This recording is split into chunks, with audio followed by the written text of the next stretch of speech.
Oi, turma, boa tarde. Hoje eu vou falar sobre a 14ª aula, que é a antepenúltima aula, porque a Sueli vai condensar a 15 e a 16 em uma só, e eu vou falar da última, 17ª. Creio que até o final de agosto a gente já conclua o nosso segundo ano, e a gente vai passar a turma de vocês para a Luciana começar as aulas mediúnicas do terceiro ano. Pois é, ela vai adiantar esse ano, por conta dessa pandemia, que não tem condições de dar aulas práticas, então ela vai adiantar já o segundo ano. E aí, quando começar o ano seguinte, vocês já vão poder fazer praticamente só a parte prática, né? Bom, hoje eu vou falar sobre penas e gozos terrenos. Felicidade e infelicidade relativas. É relativa porque nesse mundo, como seres ainda que somos, né, imperfeitos, é uma felicidade relativa. Felicidade absoluta, né, ainda não temos condições de ter. Supérfluo varia segundo as pessoas, é verdade. Uma pessoa que tem 1 milhão, né, por exemplo, o Ike Batista, aquele grande empresário daquela empresa do Vale do Paraíba, ele era praticamente bilionário. E a justiça condenou, né? Confiscou todos os bens deles, muitos foram leiloados. E pode-se dizer que ele ficou pobre, porque ele só ficou com 1 milhão. Para ele, pode ser que ele tenha ficado com o necessário. Para ele. Para nós, a grande maioria do povo, ele tem mais do que o necessário, ele tem o supérfluo. Porque quem é de nós que tem 1 milhão, né? Então, a questão do necessário e do supérfluo vai variar de pessoa para pessoa. Aquele que tem muito e perde, é claro que ele vai falar que está com pouco, que precisa de mais. Os males que independem da maneira de agir e que ferem o homem mais justo. E na pergunta do Livro dos Espíritos, a pergunta 920, Kardec diz: o homem pode gozar na terra de uma felicidade completa? Os espíritos superiores respondem não, pois a vida foi lhe dada como prova ou expiação. Mas dele, do homem, depende abrandar os seus males e ser tão feliz quanto pode ser na terra. Porque este mundo ainda é de muitas aflições, porque nós somos seres que viemos à terra não para ser felizes. A gente veio para resgatar, para reparar, para corrigir, para aprender a ser melhor. Mas a gente pode ser feliz. Conhecendo as leis de Deus e fazendo dela o seu caminho, a gente pode ser feliz relativamente, porque nós ainda temos as nossas imperfeições e fraquezas, e elas impedem que a gente alcance essa felicidade completa. E na maioria das vezes, nós somos, né, os construtores da nossa própria infelicidade. Se a gente praticasse a lei de Deus, fizesse tudo direitinho, de acordo com o que a nossa consciência manda, né, a gente se livraria de muitos males e teria uma felicidade relativa, porque nesse plano ainda imperfeito que é o planeta Terra, né, teria uma consciência tranquila, podia dormir em paz, podia ter uma serenidade. O homem que sabe do seu destino futuro, vê nessa vida física apenas uma passagem. E ele sabe, né, que depois disso ele vai ter um futuro melhor, se souber e fazer das leis de Deus a prática, a vivência de todos os seus dias. E nós recebemos nesta vida os efeitos das infrações que cometemos lá atrás, nas leis de ação e reação. E se a gente voltar nas nossas vidas passadas, pouco a pouco, a origem do que chamamos infelicidade terrena, a gente vai perceber que tudo aquilo que nós estamos passando hoje é consequência de alguma falta cometida lá atrás. Aliás, uma não, inúmeras, milhares, né? E que o primeiro desvio aconteceu em algum momento. E por causa desse desvio, a gente vai fugindo do caminho do bem. A gente vai de mentira em mentira, né? Fazendo um caminho cheio de ilusão,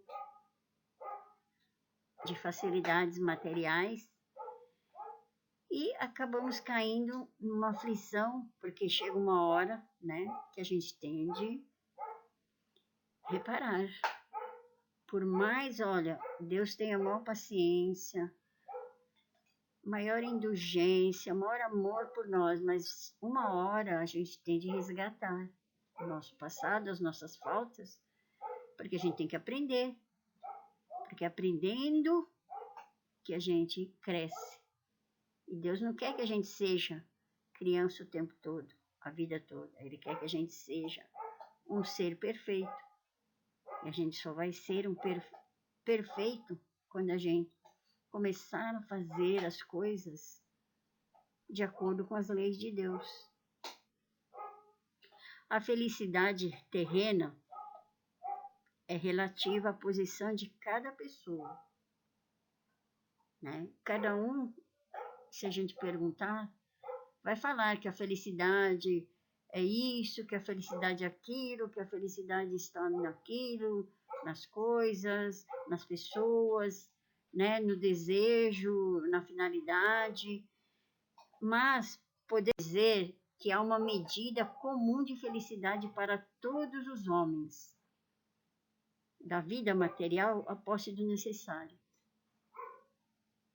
E a vida moral, a consciência pura e tranquila e a fé no futuro.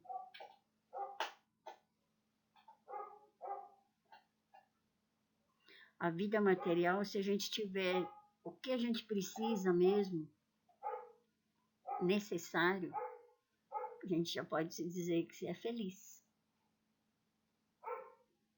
Se a gente for grato por todas as coisas que Deus dá para nós todos os dias, vai descobrir que existe essa felicidade.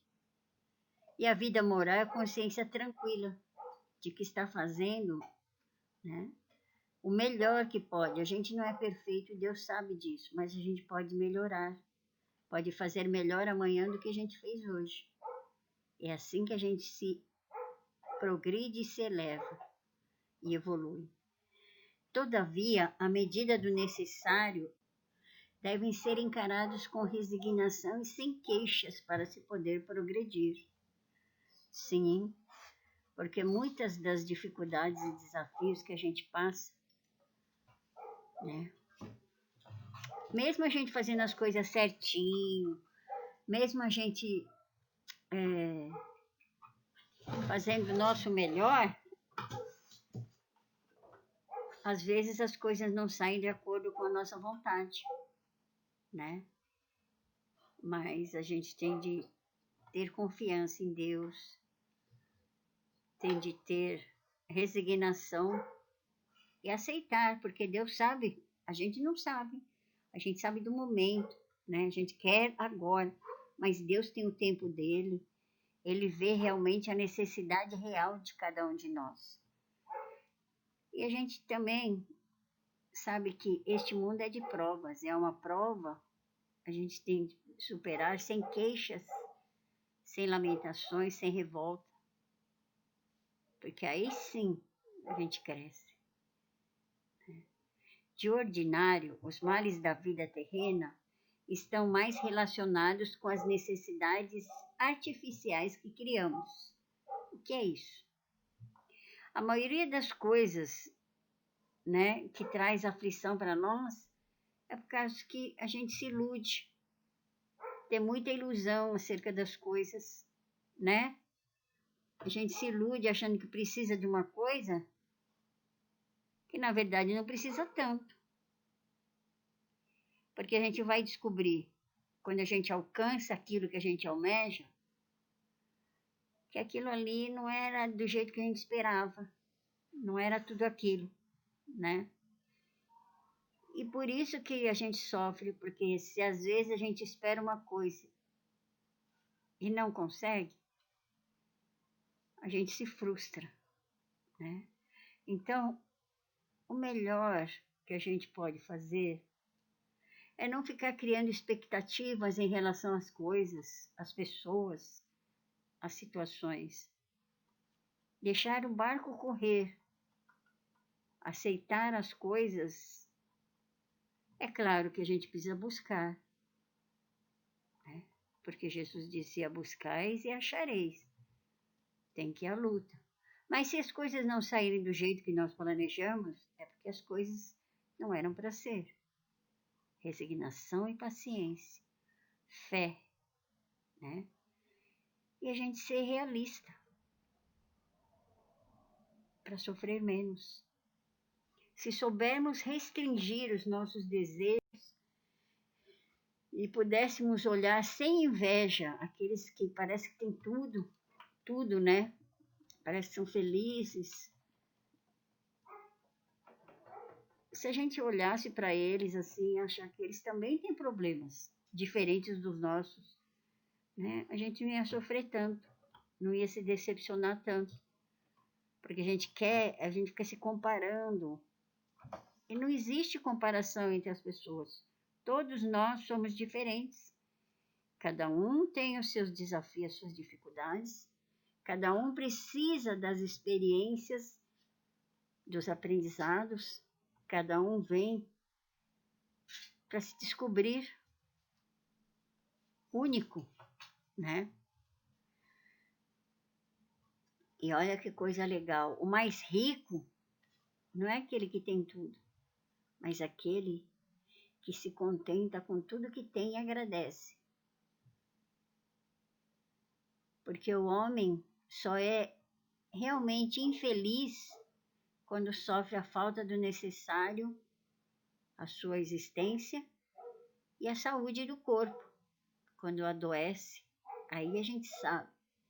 Aí a gente dá valor, porque nós só damos valor às coisas quando a gente não tem ou quando a gente perde, né?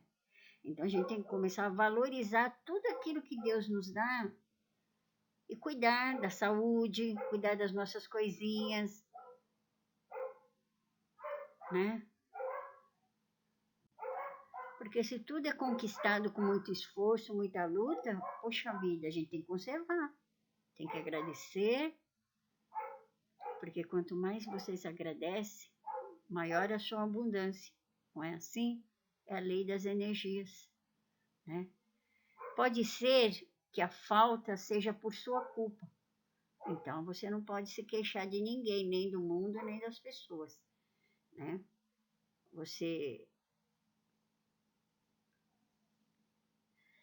Se for por causa de outra pessoa, a responsabilidade vai ser dele, que deu causa, né, à sua necessidade. Muitos dos males originam-se de não seguirmos a vocação que determina nossas aptidões naturais. Ou seja, a gente gosta, tem assim um dom para uma coisa, adora fazer uma coisa, mas a gente não vai fazer porque aquilo ali, todo mundo fala que não tem futuro, que aquilo ali não dá dinheiro, não é? E a gente acaba escolhendo uma outra coisa e vive uma vida frustrante porque você não coloca todas as aptidões naturais para florescer.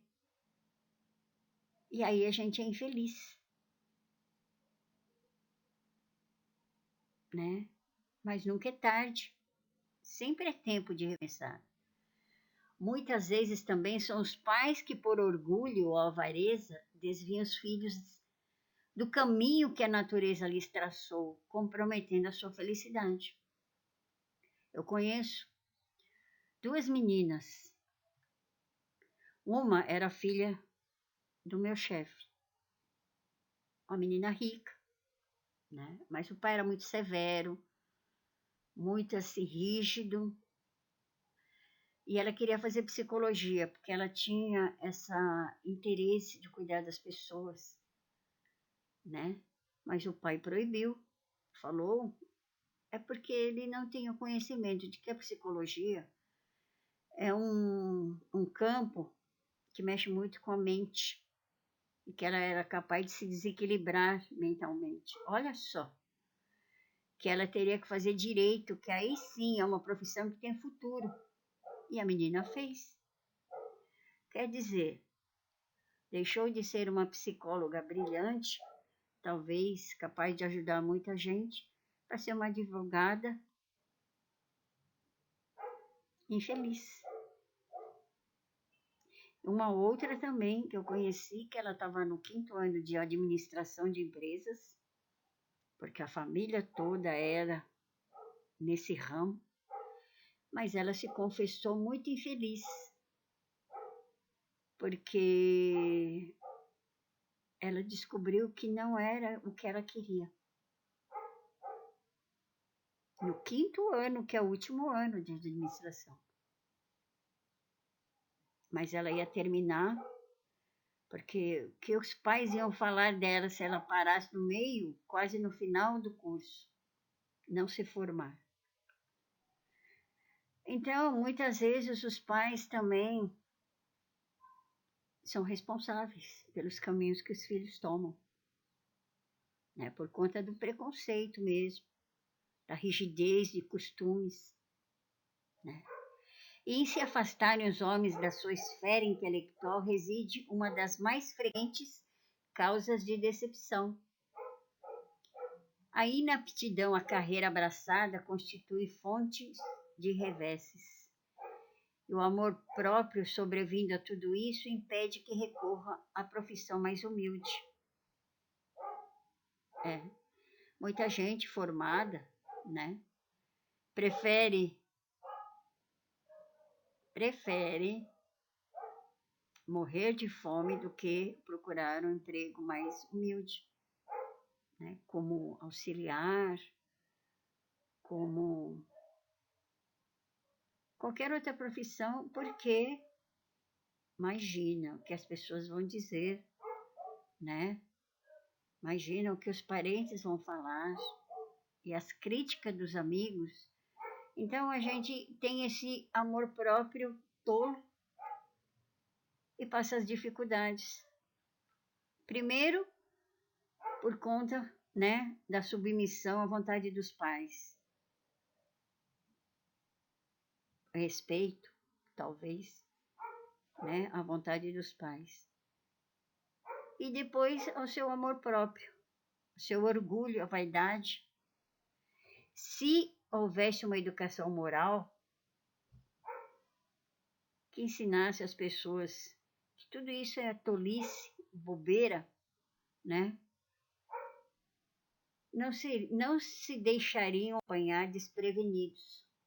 Todavia, ninguém deve se deixar matar de fome. Todo mundo acharia sempre o meio de alimentar-se se o orgulho não se colocasse entre a necessidade e o trabalho. Verdade. Verdade. É claro que em muitos casos, como hoje, atualmente, né, é muito difícil arrumar um emprego, muito difícil de a pessoa realmente ter uma carteira assinada, né?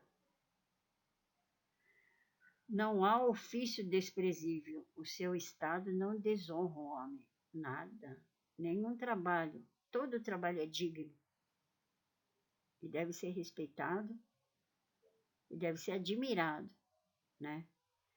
Quando o mundo tiver uma organização social previdente e criteriosa, somente cabe ao homem a responsabilidade por não ter o necessário.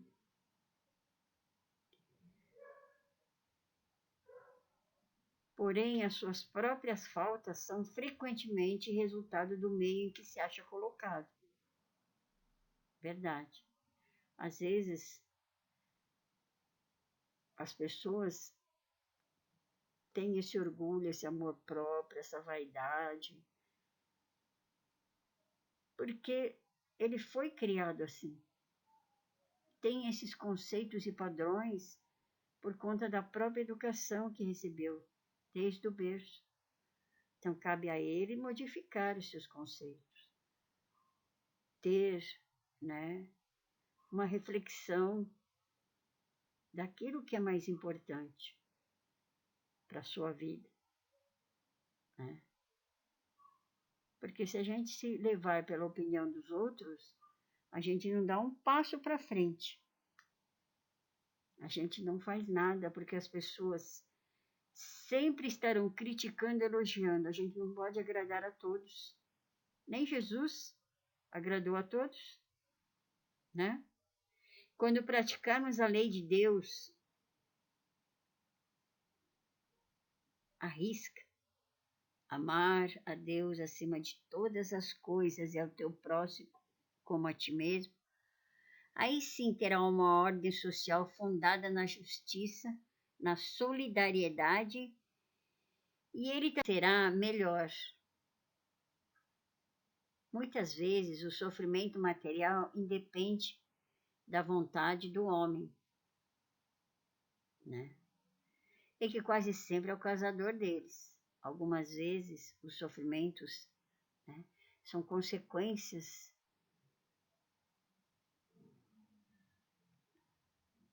que independem, né, da pessoa. Como hoje, a pandemia, né, que causou milhares de pessoas desempregadas, é uma coisa que aconteceu independente da vontade de todo mundo. Todo mundo queria continuar trabalhando, produzindo, né? Mas nós sempre achamos um caminho. O sofrimento material sempre tem um fim. Demore o tempo que demorar, mas as coisas têm de recomeçar como estão recomeçando, né? Uma lição a ser aprendida, uma reflexão a ser feita do que aconteceu durante esses 4 meses, para que a gente possa começar e recomeçar melhor. Porém, mais do que os sofrimentos materiais, os sofrimentos morais, esses sim são consequências dos nossos sentimentos, das nossas emoções. Quer dizer que não é independente da nossa vontade, elas dependem da nossa vontade. Se a gente não tiver orgulho, ambição, ansiedade, né, a inveja, a cobiça, a gente não tem o sofrimento moral. Souber olhar as coisas,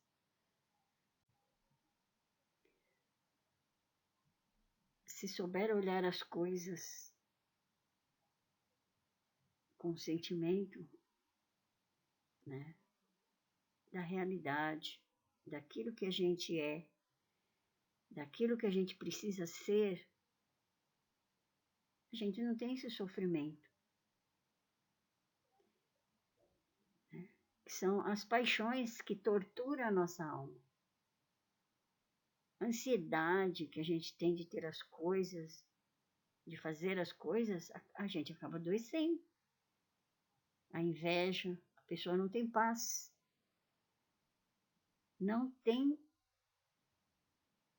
paz, não tem serenidade, não tem vida própria, porque fica olhando a vida do outro, né? Todas essas nossas paixões que só nos causam mal dependem da nossa vontade de reprimir, de combater, né? De se autoconhecer, poder combater tudo isso, porque são males que nos levam às doenças físicas.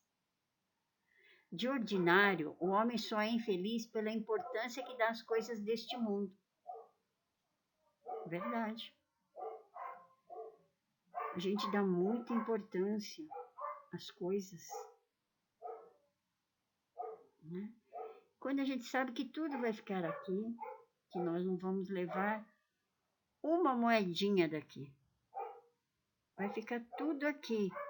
Então, poxa vida, Deus permite que a gente tenha as coisas, permite.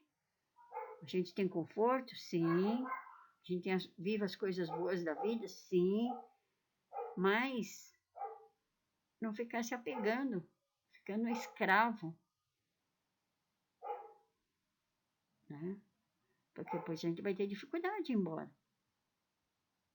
Não vai querer ir embora, vai querer ficar aqui.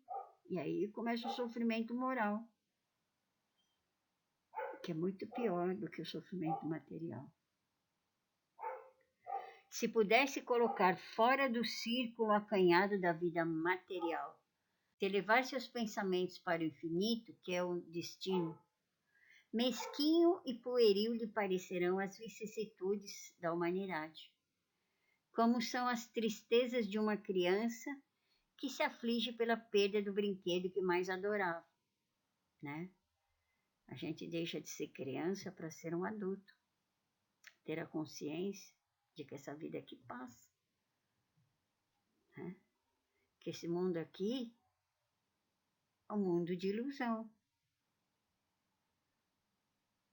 A gente pode usufruir das coisas que tem, claro.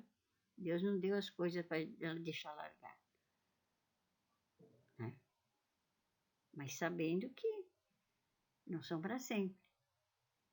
Como civilizado, o homem raciocina sobre a sua infelicidade e analisa, né? Quanto mais consciência a gente tem das coisas, a gente fica pensando, analisando, porque a gente tem inteligência, né? E isso fere a gente. A gente fica sentido, se sente oprimido, né? Se sente acabado. Não somos como os animais que não pensam, eles vivem o seu dia, das suas necessidades básicas. Nós não, nós precisamos muito mais. Mas também, ao mesmo tempo, é dado para a gente raciocinar, que a gente pode se consolar através do conhecimento, né? Do entendimento do que nós estamos fazendo aqui, o que nós somos aqui, para onde que nós vamos. Nós não vamos ficar aqui, né?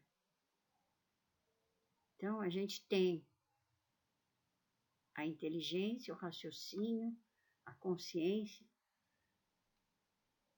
de que a gente sofre, mas a gente sabe por que está sofrendo. Entende por que está sofrendo.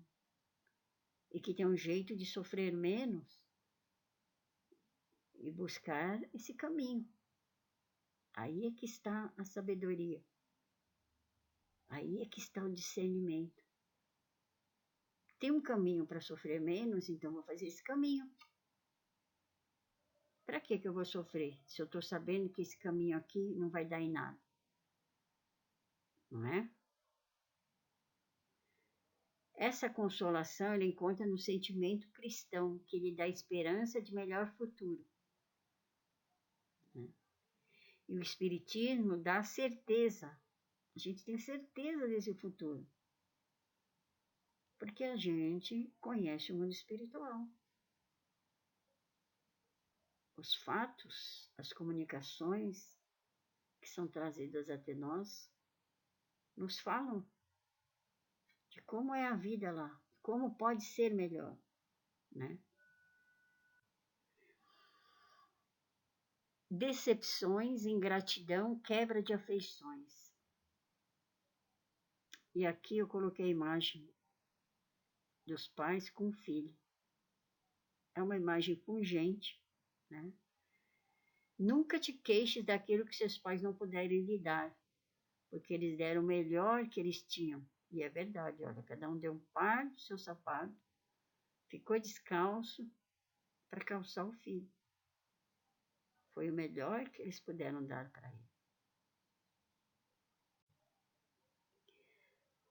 Para cada um de nós, né, a gente se decepciona, a gente se magoa, se ressente, diante de atitudes de ingratidão das pessoas, né, e de como a gente se engana. Às vezes a gente julga os laços de amizade, que são fortes, mas devemos entender,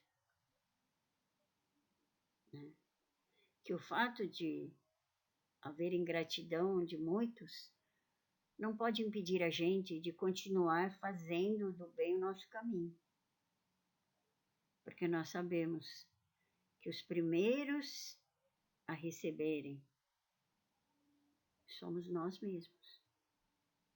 Quando damos, nós somos os primeiros que recebemos, né? E nós sabemos que nós somos ainda muito devedores. Não podemos julgar e condenar ninguém pela ingratidão. Ficar magoado, sim, é humano, né? Ficar decepcionado, sim, porque a gente cria também muita expectativa em relação às pessoas. Se a gente não criasse tanta expectativa, a gente também não se decepcionaria muito. A gente se ilude, tem que viver mais real, porque as ilusões também trazem desilusão, né? Um amigo nosso sempre falou: só se desilude quem se ilude, né? O bem deve ser praticado sem exigências. Gente, a gente não deve fazer o bem esperando receber troca, né? A gente fazer e esquecer. Acabou, fiz, pronto, acabou. E a ingratidão é uma prova, né? A nossa perseverança no exercício do bem, aquilo que eu falei, né? Quanto mais ingratidão nós recebemos, nós temos que fazer mais bem, fazer melhor. Por isso, nós não devemos endurecer o coração e tornar-se insensível. Não, não vou fazer mais não, tá louco, eu fiz lá, o cara nem agradeceu, né? Nem falou obrigado. Gente, cada um, cada um. O que importa é a sua parte, a gente faz a nossa parte, né? Não sempre fala, você faz a sua parte. O outro lado, cada um, cada um. Né? O importante é a gente fazer a nossa parte. A gente ter a consciência tranquila do dever cumprido, né? Não é? Um dos fatores da nossa felicidade é isso. Ter a consciência tranquila de que a gente fez a nossa parte. Se o outro não fez, o problema é dele. Agora você vai ficar sofrendo porque o outro foi ingrato? Não. Você acha que ele merece seu sofrimento? Não, né? E lembrar também, gente, que em vez de ficar criticando, condenando, lembrar que a gente também é imperfeito. A gente pode não ser ingrato, mas a gente tem outros defeitos. E a gente ia ficar muito chateado se alguém apontasse o dedo pra gente falando, né? Lembrar que todos nós estamos aprendendo. Uniões antipáticas, né? Briga, discussão, bate-boca. Né? A gente sempre se busca conforme as afinidades e simpatias. Você pode ver aquelas rodinhas de conversa, são espíritos afins, que se buscam pelas simpatias e pelas afinidades. Às vezes, é frequente que entre encarnados a afeição só exista de um lado. É verdade, às vezes a gente vê assim, nossa, fulano gosta tanto da fulana, mas a fulana parece que nem tá aí com ele, né? Mas aí é que está a prova.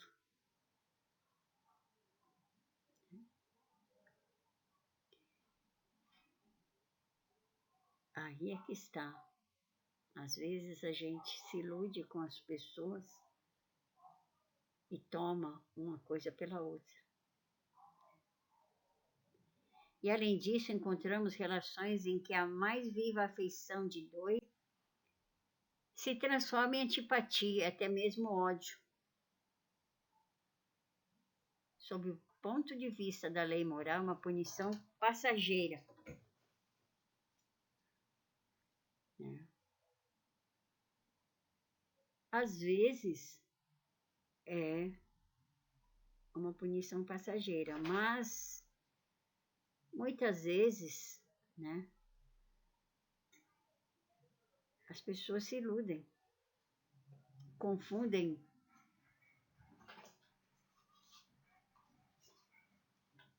amor com atração física, confundem amor com paixão. E na hora que vão conviver juntos, vão se conhecendo, vão percebendo as dificuldades um do outro, é que cai a ficha, né? Cai a ficha e a pessoa vai perceber quão estava iludido, porque julgam somente as aparências. E a gente não deve nunca esquecer que é o espírito que ama e não o corpo. Que quando acaba a paixão, o encantamento físico, a atração, o espírito vê a realidade. Que aquele ser é daquele jeito. Né? E aí começam as incompatibilidades. Por isso é necessário a gente se conhecer primeiro. Né? Porque há duas espécies de afeição, a do corpo e da alma. E a gente muitas vezes toma uma. Mas essa infelicidade, os seres humanos, na maioria das vezes, são a causa principal. Primeiro, pelo erro das leis, né? O que Deus juntou, o homem não separa. O que Deus junta, une, né? Que é indissolúvel, é o amor. Deus não constrange ninguém a permanecer junto daquele que não combina mais com você, né? Porque às vezes o casamento é uma união de interesses, de ambição e orgulho, mais do que, né, o amor entre os pares. Se a gente realmente procurasse se unir pela afeição genuína, verdadeira, a gente não teria tantos sofrimentos, né? E às vezes, muitas milhares de vezes, aos filhos, que sofrem também, vendo as brigas, né? Às vezes até brigas físicas. A criança fica traumatizada pro resto da sua vida. Que tipo de comportamento ele não terá quando crescer? Né? Igual o do pai ou talvez da mãe. Tem as influências, o exemplo que os pais dão para os filhos também. Aí a responsabilidade, né, de tudo que acontecer para ele futuramente vai cair sobre os pais. Né? Mas à medida que o entendimento, a evolução moral se fortalecer em todos nós e a gente tiver essa coerência, essa sabedoria, esse discernimento, a gente não vai atrás de ilusões, mas da verdadeira afeição. E aí vai ter mais felicidade para os pais e para os filhos também. Preocupação com a morte. Para muita gente, a morte ainda dá medo, né? Dá medo porque a gente desconhece, a maioria desconhece o que tem do lado de lá. Como todo mundo diz, ninguém voltou para contar, né? Isso se dizia hoje, não. Hoje a gente sabe que muitos voltam para contar como é do outro lado, né? O que acontece do outro lado, como que a vida lá. Mas, para a maioria, a morte ainda é um mistério, um desconhecido. Isso vem desde que a gente é pequenininho. Por quê? Porque a própria religião, os pais, por desconhecimento, né? Dão assim, só assim, uma noção daquilo que é o que é morte, porque é um assunto desagradável, né? Às vezes a pessoa nem sabe direito o que é a morte. A gente não gosta nem de pensar nisso, né? Porque é um assunto muito difícil de encarar, né? E aí a gente cresce com aquela ideia mais ou menos assim, de que existe o inferno, que só vai gente ruim, que só comete pecado. Existe o céu, que só vão as pessoas boas que fazem o bem, né? Mas assim, não é uma coisa certeza, é uma coisa assim bem vaga. Até de Deus a gente tem uma noção básica. Deus é o criador do mundo só. Não se aprofunda, a gente não procura se aprofundar nesse tema da morte, porque a gente tem medo de descobrir, né? Que de repente para lá não tem mais nada, né? A gente tem medo de saber. E o medo de saber, às vezes, faz com que o nosso temor aumente. E aí, quando a gente cresce com essa noção, mais ou menos assim, mais ou menos, não sabe direito o que é uma coisa nem outra, a gente prefere o quê? Cuidar da vida, né? Cuidar da vida enquanto está vivo, como diz porque a vida é prática, a vida você vê, você sente, você vive. Melhor do que essa coisa de morreu e depois disso não tem nada, né? Que a gente não sabe nem o que é o nada. O que é o nada? É um vazio? É escuridão? Não sei. Mas quem tem fé, tem certeza de que existe alguma coisa além dessa vida, né? Tem mais esperanças também. Quem procura fazer da sua vida uma vida melhor, sabe que não tem que ter medo de nada para onde vai. O homem materialista, que tem todos os seus objetivos nessa vida,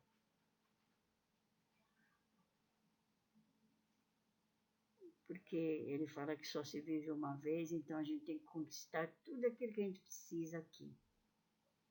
Tudo aquilo que almeja aqui. porque depois não vai ter o nada, ele vai sofrer mais.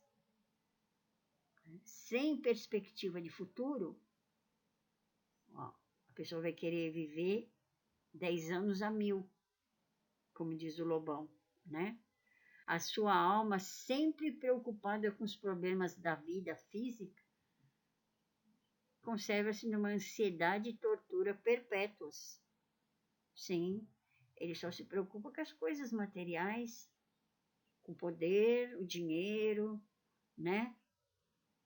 As coisas daqui, o que ele pode fazer, conquistar, ter. Então, todo problema que dificulta esse caminho dele, ele sofre. Ele se descabela, ele se descontrola, se desequilibra. E aí a morte, quando fala assim, poxa, você não sabe, você fica assim, você não sabe se vai morrer amanhã, ele fica assustado, porque não sabe o que tem lá na frente. O que é o nada? Nunca, a gente não para analisar, para refletir se é isso mesmo, se tem alguma coisa, se é mentira, né? E se ele não tem nada amanhã, o que ele vai fazer? Ele vai fazer do hoje sua vida, né? E tem que deixar todo no mundo todas as suas afeições e esperanças, nossa, ele vai sofrer mais ainda. Vai falar, poxa, se depois morrer, acabou tudo, não vou ver mais ninguém, não vou conhecer mais ninguém, né? Vai ter ânimo para quê? Vai ter esperança para quê? Vai ser uma pessoa melhor para quê? Vai pra igreja rezar para quê? Se depois que morrer acaba tudo, né? Ele vai viver essa realidade, a única que ele conhece, a vida física, que é a única coisa que ele é palpável para ele, a única coisa que ele conhece, que ele vê, né?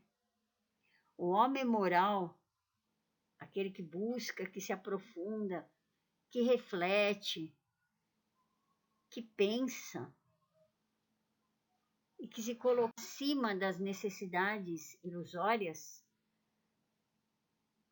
já nesse mundo experimenta a felicidade, a serenidade, o equilíbrio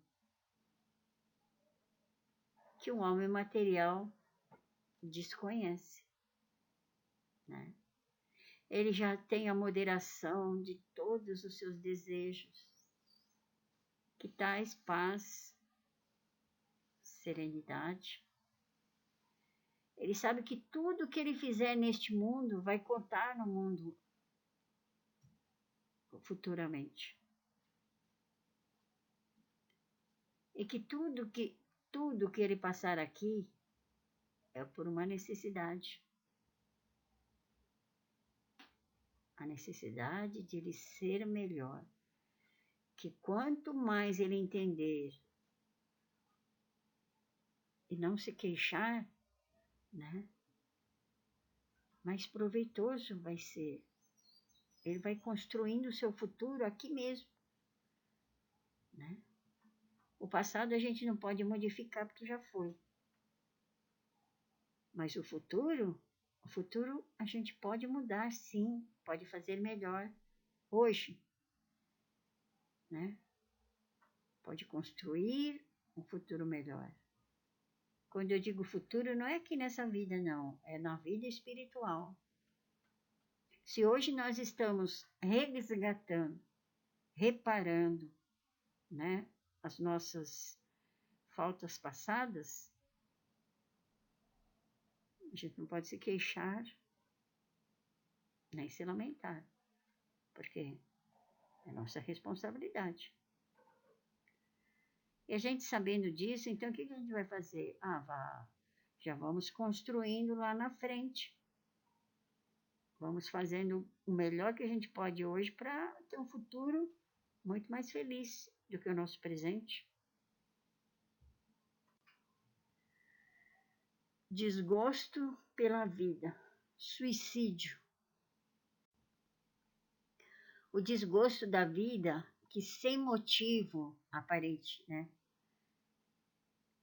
Algumas pessoas começam a sentir, nasce da ociosidade, da falta de fé e também da saciedade, né? Aquela pessoa que tem tudo, parece que não falta nada, que tá assim cheio de conforto, cheio de bem-estar, cheio de todas as coisas que todo mundo busca, ele já começa, né, ficar assim pensando, desgostoso da vida, que a vida dele é muito assim parada. E se ele não tem a fé, né? E a fé que eu falo não é só a fé em Deus, não, né? A fé é a fé na vida, a fé em si mesmo, na sua capacidade de ser feliz.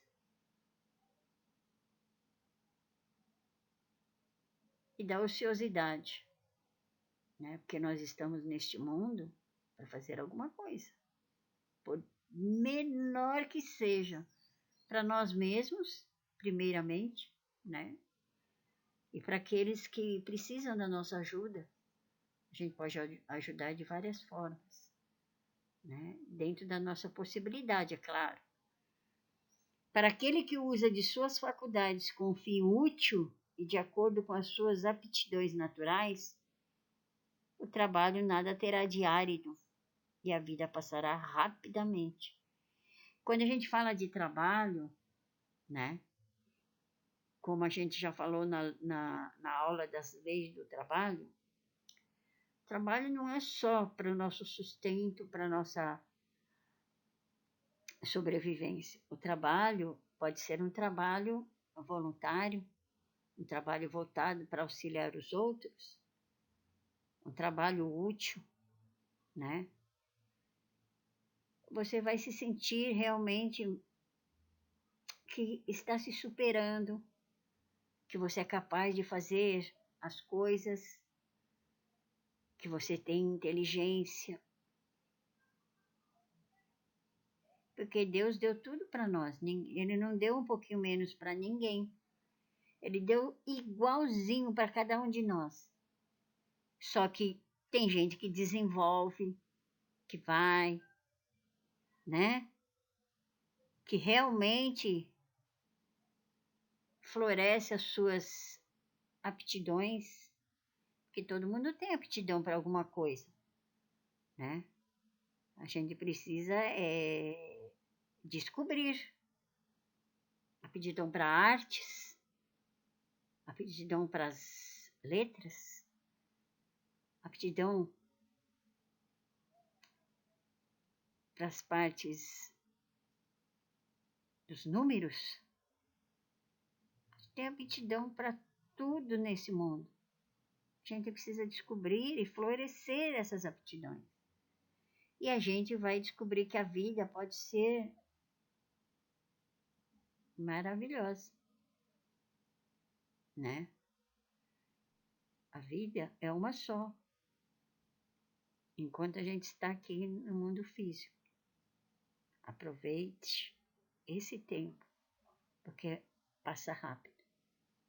Rápido.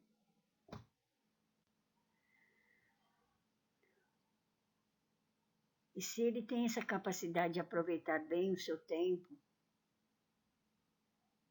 ele vai suportar as vicissitudes, as dificuldades, com muito mais paciência, muito mais resignação. Por quê? Porque ele confia, ele tem fé, né? Fé em Deus, como eu falei, e em si mesmo. Poxa vida, eu sou uma pessoa inteligente, eu sou uma pessoa capaz, eu nasci para fazer as coisas e vou fazer. E vai valorizar a vida, né? Que a vida é um direito. É um direito. E Deus nos deu a vida e só Ele tem autorização para terminar com ela. Nós não temos. Nós temos um direito de viver, mas também o dever de fazer o melhor nessa nossa caminhada. Porque foi permitido a gente estar aqui, que a gente possa aproveitar cada instante. Como disse o Chico Xavier uma vez, o maior arrependimento de um espírito quando chega no plano espiritual é perceber o tempo que ele perdeu, deixou de fazer as coisas. Mas aí não dá mais para voltar, né? O suicídio voluntário é uma transgressão à lei divina. Voluntário. Nem sempre é voluntário porque o louco não tem a consciência do seu ato e também não tem a gravidade daquele que se acaba com a sua vida física por desgosto, né? O trabalho é uma forma de fazer a vida menos pesada. E como disse, não é só o trabalho material, mas o trabalho moral, o trabalho espiritual. Pois o tempo bem aproveitado proporciona paz de espírito e consciência tranquila.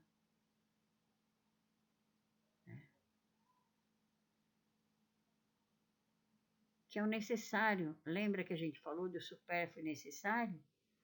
O necessário para a nossa vida moral, paz de espírito e consciência tranquila.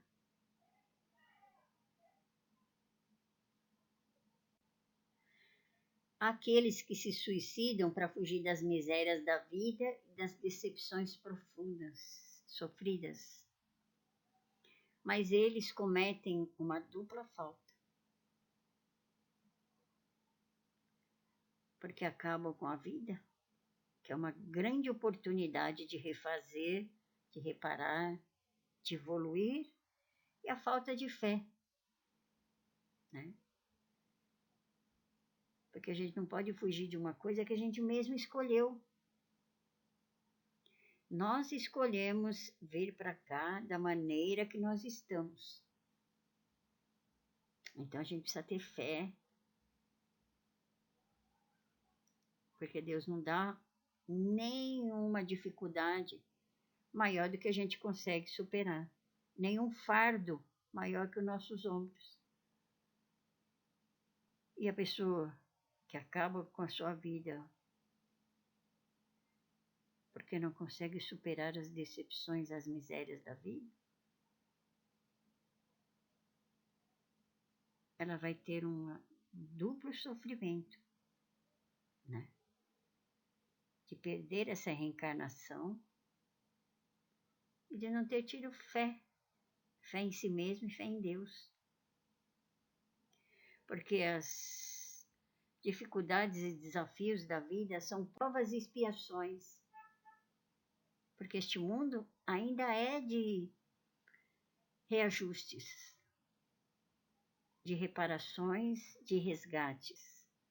Ninguém veio a este mundo, né, sem ter de reparar alguma coisa.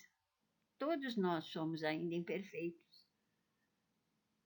Todos nós estamos neste planeta pela nossa escolha. Nós estamos onde devemos estar porque escolhemos estar. Então a gente tem que ser feliz.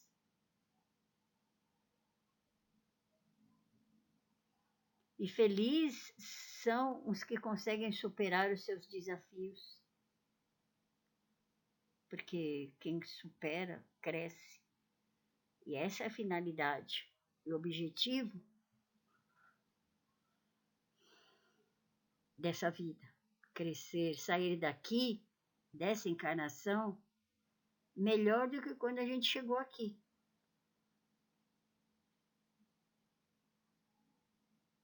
Aqueles que ficaram desesperados pelas provas e pelas expiações, pelos muitos resgates, sofrerão as consequências e responderão por assassínio, sim, porque você acabou com a sua vida e ninguém tem permissão. A vida é uma dádiva, só Deus nos dá e só Ele pode tirar. E também pode ser considerado um suicida aquele que, diante da maior penúria, se deixa morrer de fome.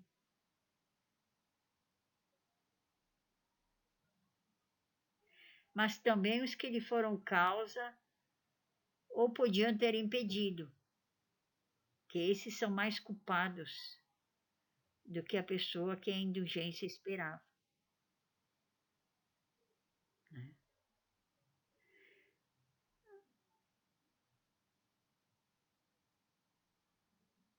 Mas ele também, se faltou firmeza e perseverança, e se não usou de sua inteligência, porque você se deixar morrer de fome, né, é você desobedecer à lei de conservação. Porque sempre existe uma saída. Se você tiver um pouquinho de entendimento, de fé, você vai encontrar uma saída. Mas existem pessoas que preferem morrer de fome a sacrificar a posição social e ter de trabalhar. É verdade. Tem muita gente que perdeu, tinham muitas posses e de repente perdeu tudo. Né? Vive de aparências. Né? Tem vergonha da sociedade, do que as pessoas vão falar e preferem passar fome do que trabalhar.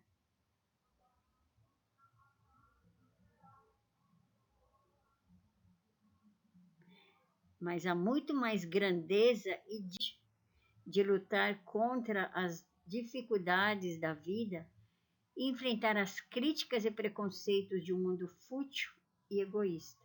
É verdade. Nenhum trabalho, né, é vergonhoso. Todo trabalho é digno. Né? E é muito mais,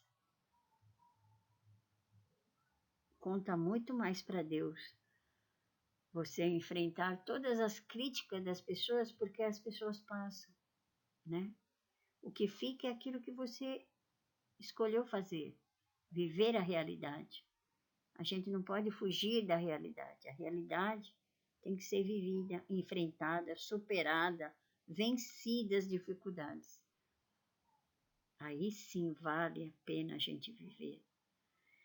É também reprovável aquele que foge da vida por uma ação má, né?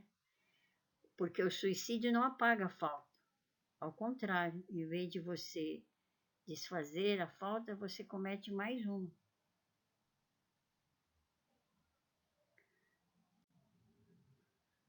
Porque quando se teve a coragem de fazer o mal, é preciso ter coragem também para sofrer as consequências.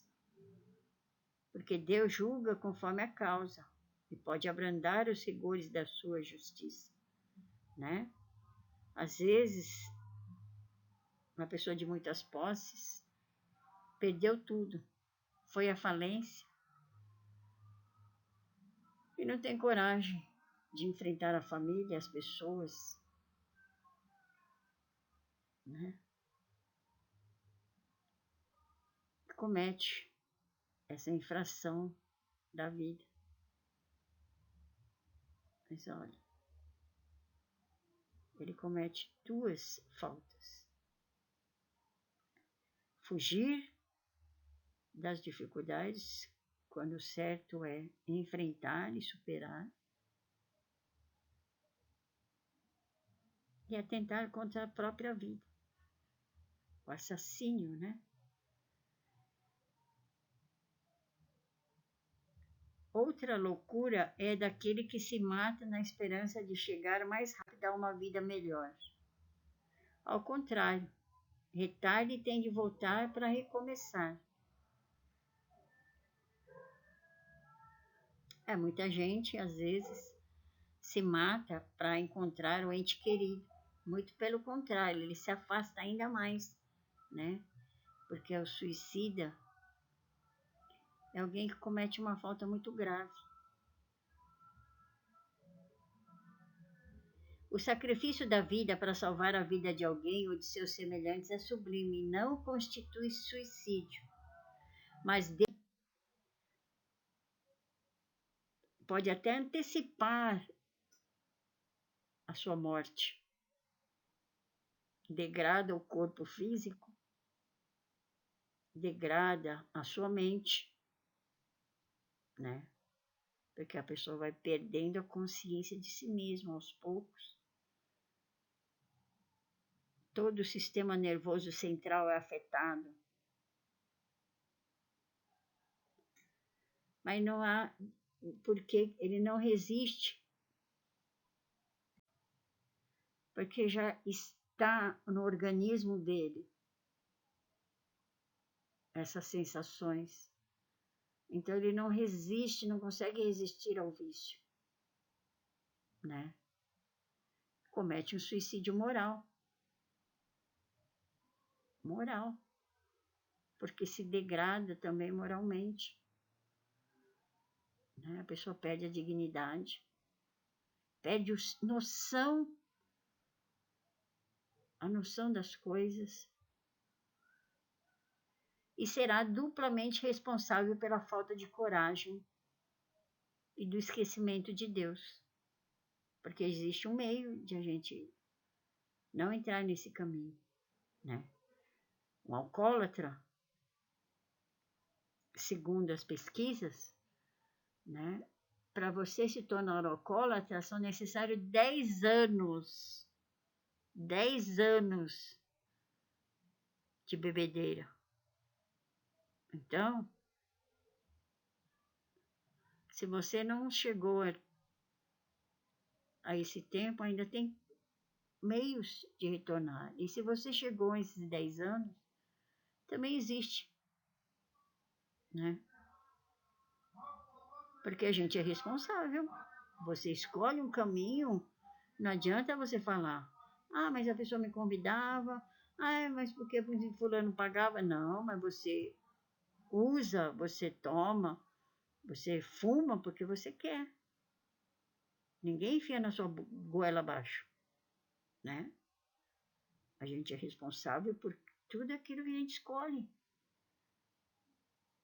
É erro alguém que vê um fim inevitável e horrível querer abreviar de alguns instantes o sofrimento e apressar voluntariamente sua morte? Sim. Sim. Diante das leis divinas, a eutanásia é um crime. Porque ninguém sabe o tempo que Deus determinou de vida para aquela pessoa. E mesmo que seja por um segundo, é um instante a mais de aprendizado. E a gente não sabe se era o fim mesmo da pessoa, né? A submissão e resignação à vontade farão a diferença lá na frente, né? Porque a gente também vai ser responsável. A pessoa pediu, porque eu não estava aguentando, estava sofrendo muito, a pessoa pediu e você fez, né? Você acendeu ao pedido da pessoa. Mas você também é responsável. Mas a pessoa pediu, mas não interessa, você podia não fazer. Porque se a gente sabe que isso é uma infração à lei de Deus, a gente não deve jamais ajudar. Para isso, não. Toda transgressão à vida acarreterá uma expiação proporcional à gravidade da causa. Porque tudo é contabilizado e pesado no final, né? A intenção é o que vale, mas se você está sabendo que é uma infração, você está infringindo a lei de Deus. Você também vai ser responsabilizado. E aqueles que, inconformados com a perda do ente querido, se matam na esperança de poder se juntar a eles, terão um desapontamento, né? Pois diverso será o resultado. Em vez de se aproximar, se afastam. Tem no livro dos médiuns, lá no finalzinho, tem um depoimento, né? De um filho que acabou adoecendo e desencarnou. E a mãe, muito infeliz, porque amava o filho, ela acabou com a própria vida para se encontrar com ele, né? E ela teve muitos anos de sofrimento, muito tempo, sim. Até que um dia ela se lembrou de Deus. É porque a gente só lembra de Deus no sofrimento, assim, no ápice do sofrimento. E aí, ela recebeu ajuda, uma equipe socorrista. E nesse instante que ela percebeu que o filho dela sempre esteve do lado dela. Ele tentou evitar que ela acabasse com a própria vida, que ela vivesse tudo aquilo que ela tinha que viver, mas ela, pela falta de fé, preferiu acabar com a própria vida e o sofrimento dela, em vez de acabar, foi duplicado, multiplicado, porque ela ficou vários anos em sofrimento e não ia poder estar com o filho. Estaria se preparar para poder receber a visita do filho, né? Então, a gente acha que vai se reencontrar com os entes queridos dessa forma? Não, porque em vez de aproximar, se afasta pela nossa própria energia. O suicídio tem uma energia pesada, terrível. Pois Deus não recompensa aquele que duvida da sua sabedoria e previdência, né? Essa mãe duvidou da sabedoria de Deus, da sua justiça, né?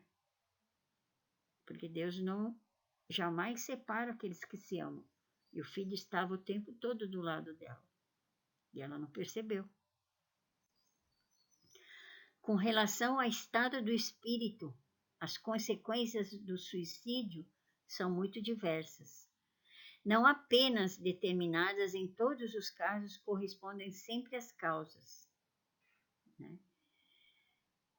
É assim, mesmo em desencarnes coletivos, os socorros são realizados individualmente, porque cada um tem a sua necessidade, o seu aprendizado, né? Então, no suicídio é a mesma coisa, cada um teve uma intenção, teve um propósito, teve uma vida, e tudo isso é pesado na hora, né? Então, as penas são determinadas dependendo de caso a caso. Mas há uma consequência que o suicida não pode escapar, o desapontamento. Porque se ele queria fugir de alguma dificuldade,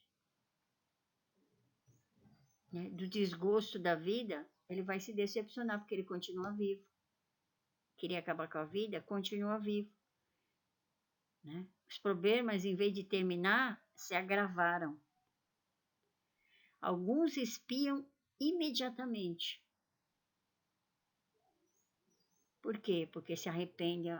Dizem que o suicida, na hora que ele está cometendo suicídio, ele já está se arrependendo, mas aí já é tarde. As sensações físicas muito fortes. Sim, porque ele fica preso ao corpo físico. E a fixação mental, porque ele fica preso naquele instante do momento do suicídio. A tela mental dele só tem aquele momento. Se ele levar um tiro, fica levando tiro o tempo todo na sua tela mental. Se ele se enforcou, ele vai sentir o tempo todo, né, o sufocamento da sua garganta. Se ele tomou um veneno, ele vai sentir toda aquela ardência, a corrosão do veneno sobre o seu estômago, sua garganta. Outros em nova existência, que será do que aquela cujo curso interrompeu.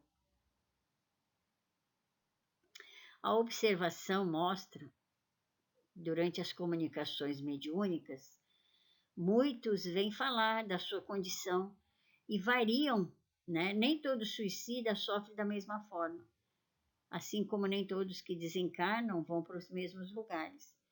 A observação mostra que os efeitos do suicídio não são idênticos, mas há, porém, comuns a todos os casos de morte violenta e que são a consequência brusca do final da vida. Há, primeiro, a persistência mais prolongada e tenaz do laço que une o espírito ao corpo, porque este está quase sempre na plenitude da sua força no momento que é partido, porque nós estamos, o cordão fluídico que liga o nosso corpo, né, ao nosso espírito. E esse laço só é rompido com a morte. E quando a morte é natural, esse laço ele se desfaz naturalmente. Bem lentamente, a gente não sofre nada. É como se a gente entrasse em um sono profundo. Mas quando esse laço está na plenitude, a pessoa está jovem, está forte, saudável, e ele comete o suicídio, uma morte violenta, é como se fosse um cordão. Sabe aqueles cordão cheio de fio que você quebra e fica aqueles fios tudo balançando assim, dando curto-circuito? Então, é isso. E você fica ligado ainda ao corpo. As sensações do corpo você vai sentir, você espírito, que já desencarnou, vai sentir, né? Ao passo que na morte natural ela se enfraquece, muitas vezes se desfaz antes que a vida se expor.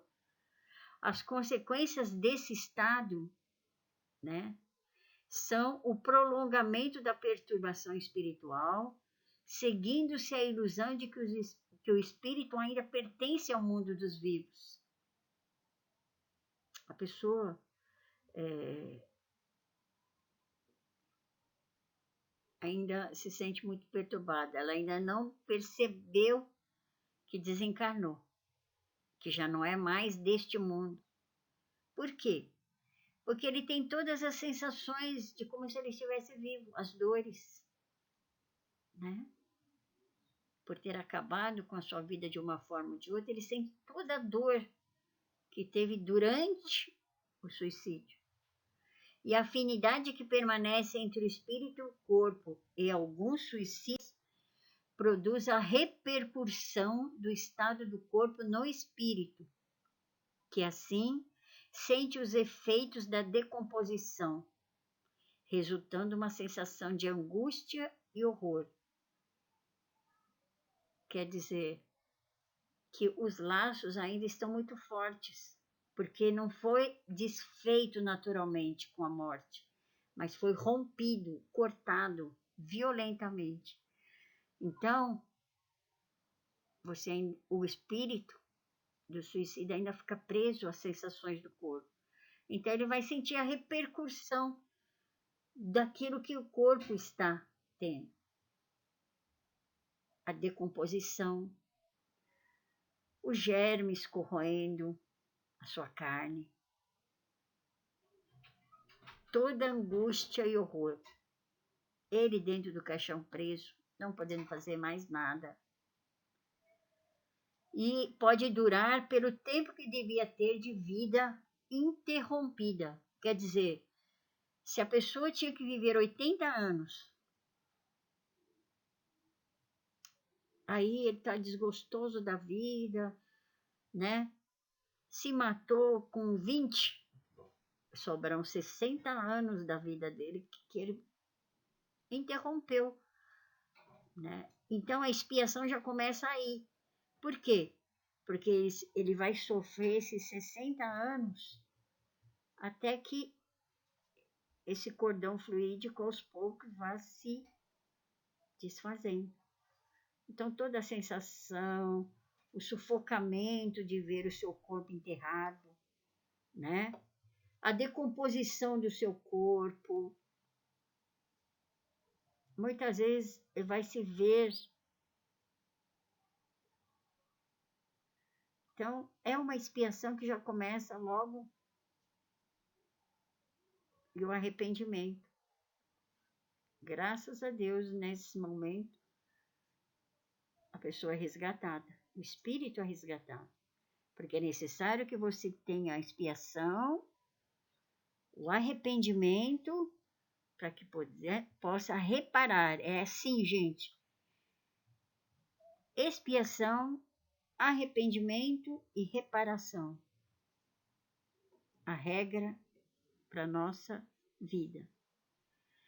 Não é para todo suicida esses efeitos, mas em caso algum o suicida fica isento das consequências da sua falta de coragem e cedo ou tarde tem de expiar a culpa em quem correu. Né? Por quê? Deus é mau? Não. Deus é justiça e bondade para a gente aprender, né? Que uma coisa grandiosa que Ele deu, que é a vida da gente, a gente acaba com ela, sem mais nem menos, por falta de fé, de coragem, né? De confiança em si mesmo. A vida, as dificuldades são para ser enfrentadas. Se a gente olhar, porque o suicida muitas vezes é egoísta, né?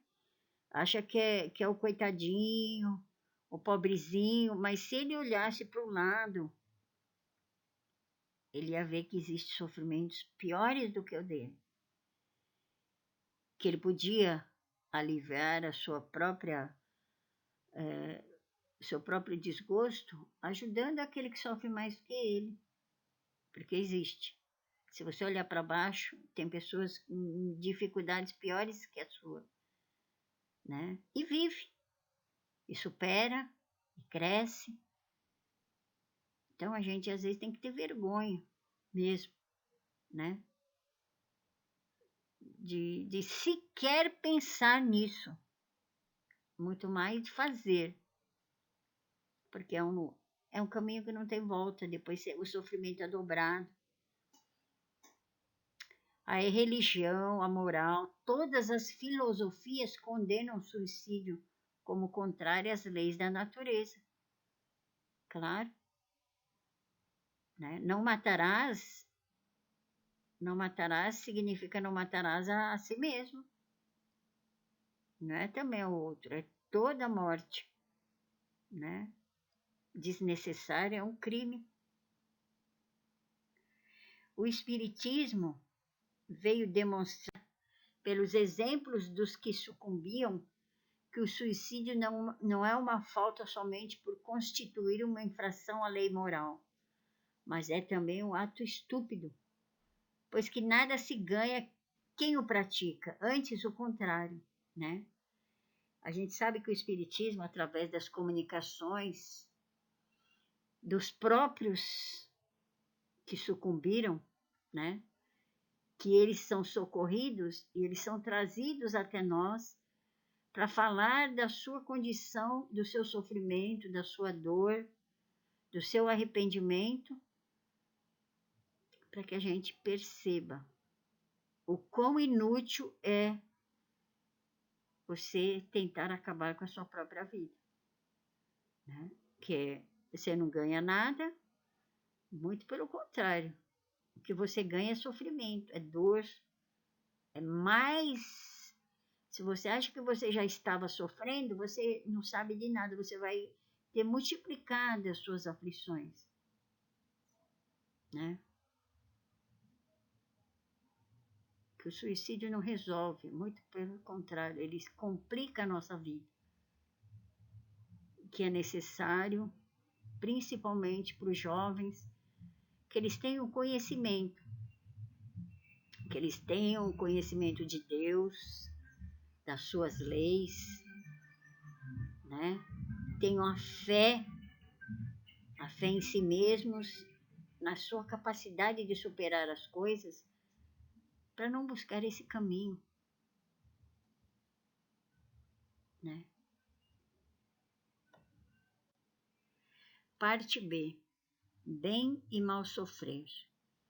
Quando Jesus diz bem-aventurados os aflitos, porque deles é o reino de Deus, ele não se referia aos aflitos em geral, pois que a terra ainda é local de provas e reajustes, sejam pobres ou ricos, né? E é verdade. Quando Jesus diz bem-aventurados os aflitos, porque deles é o reino dos céus e eles serão consolados, ele se referia aos que sofrem bem, sem queixas, sem murmurações, sem revolta, sem lamentação. Porque aqui ainda é um mundo de sofrimento, né? Quanto mais imperfeitos somos nós, maior as nossas dificuldades. Quanto mais perfeitos, maior felicidade, né? Por isso que nós precisamos fazer por merecer estarmos num mundo melhor quando ele se tornar um mundo de regeneração, sermos pessoas melhores. Então, o bem sofrer é suportar os reveses da vida, né? É entender o porquê que se sofre, é buscar amenizar. Também você não vai deixar um espinho ficar ferindo a sua mão, não, você vai procurar tirar esse espinho da sua mão, né? Que Deus deu todas as condições para a gente não sofrer tanto, né? Dá o conhecimento espiritual para a gente entender que a gente está sofrendo por isso, por aquilo, por outro aquilo. Que a nossa responsabilidade é acabar com esse sofrimento. Tendo soluções, porque a gente tem solução, tem saídas, né? Aquilo que a gente não pode mudar é porque faz parte, há uma necessidade da gente aprender alguma coisa ali. Então, ter resignação, ter paciência, ter fé em Deus, né? Ter coragem, né? Bem sofrer é saber entender por quê que eu estou sofrendo, né? Porque muitas vezes o sofrimento, a maioria das vezes o sofrimento é dessa vida. O sofrimento é consequência de alguma atitude errada que você fez, né? A maioria dos sofrimentos são causas atuais dessa vida, né? Então a gente tem que refletir se nós somos responsáveis. O que eu fiz para estar aqui agora sofrendo, né? Aceitar. A gente errou, então vamos solucionar, vamos consertar. Lembrando sempre que o fardo é proporcional à nossa capacidade, às nossas forças. Que é misericordioso. Ele não vai dar mais sofrimento do que a gente consegue suportar, né? Entender isso. Que cada um tem o tamanho do ombro. Se aquele tem dificuldades menores, é porque o ombro dele é mais frágil. Se os nossos desafios, dificuldades são maiores, é porque a gente tem mais forças, tem ombros maiores, é capaz de carregar aquele fardo, né? Que Deus acredita em nós. E a gente tem que acreditar nele também. Tá bom? Bom, pessoal, esta é a finalização da aula de hoje. E como sempre, qualquer dúvida que vocês tenham, a gente pode esclarecer através do nosso grupo, questionamentos, reflexões, tá bom? Que vocês possam buscar bastante conhecimento, principalmente aplicá-los no dia a dia, para a gente evitar mais sofrimentos, porque a gente já tem muitas dificuldades, né? Então, cabe a cada um de nós, com o conhecimento que Deus nos deu, o entendimento, evitar de ter maiores problemas, fazendo da nossa vida uma vida mais feliz, com menos sofrimento. Tá ok? Obrigada.